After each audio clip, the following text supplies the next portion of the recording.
Bienvenue dans Feu de connaissances, le podcast qui éclaire les arcanes de la culture administrative et de la sécurité civile à travers l'actualité.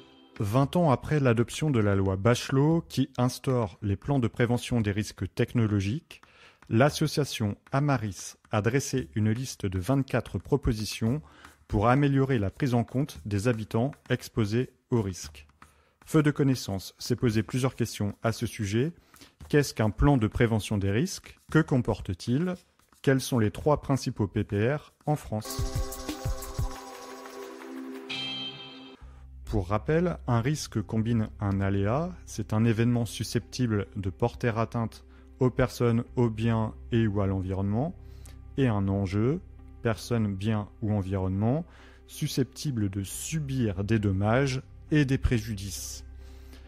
La prévention du risque a pour objectif initial d'annuler ce risque en cherchant à modifier soit l'aléa, soit l'enjeu, tout en sachant que dans la quasi-totalité des cas, il n'est pas possible d'annuler l'aléa.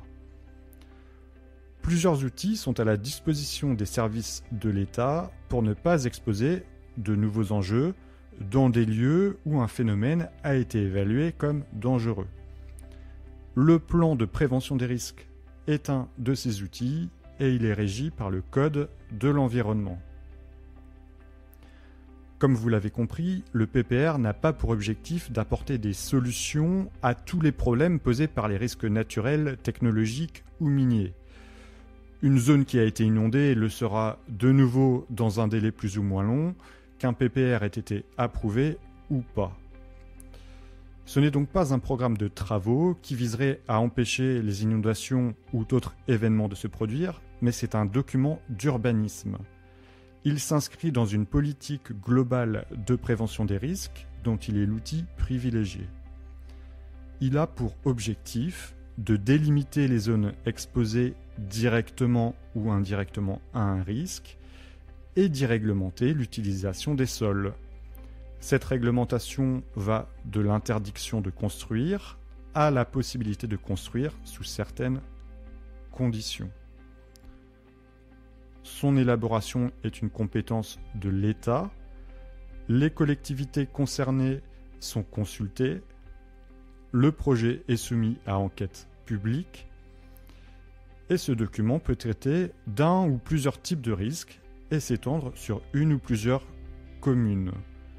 Une fois approuvé, le PPR vaut servitude d'utilité publique et il s'impose donc à tous, particuliers, entreprises, collectivités, État.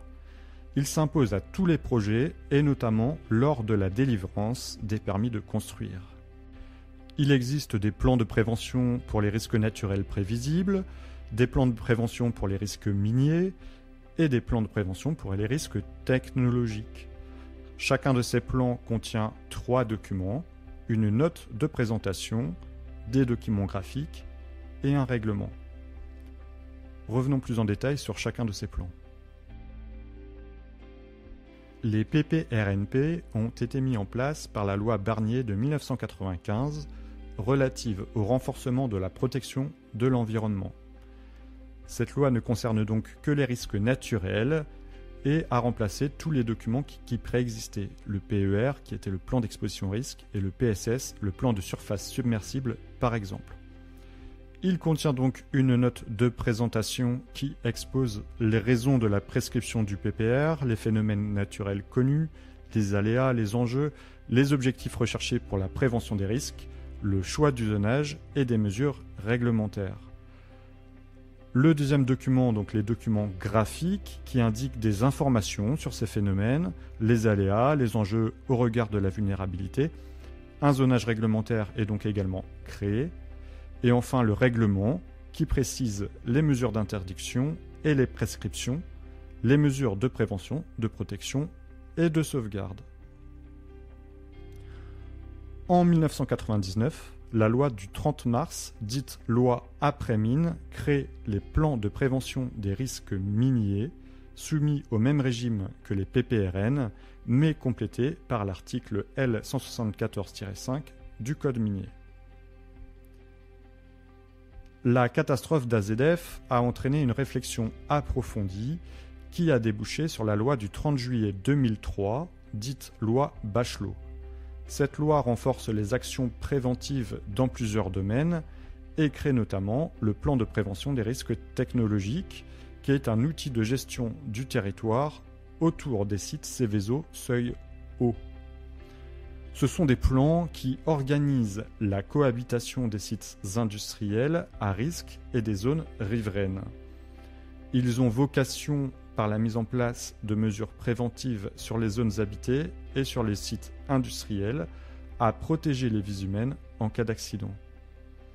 Ils veillent à répondre à l'urbanisme passé défaillant et à encadrer l'urbanisme présent et futur.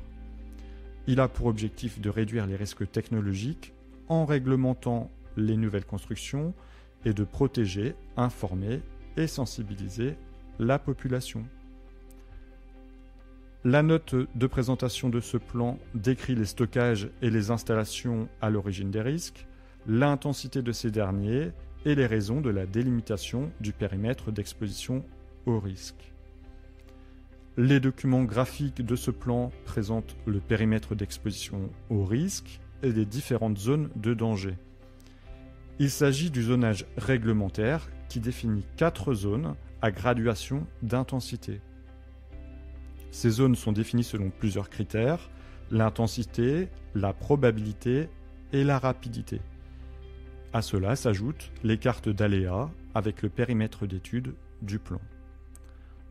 Enfin, pour terminer, le règlement du PPRT comporte pour chaque zone les mesures d'interdiction et les prescriptions, les servitudes d'utilité publique, ainsi que des recommandations qui visent à assurer d'autant plus la protection de la population.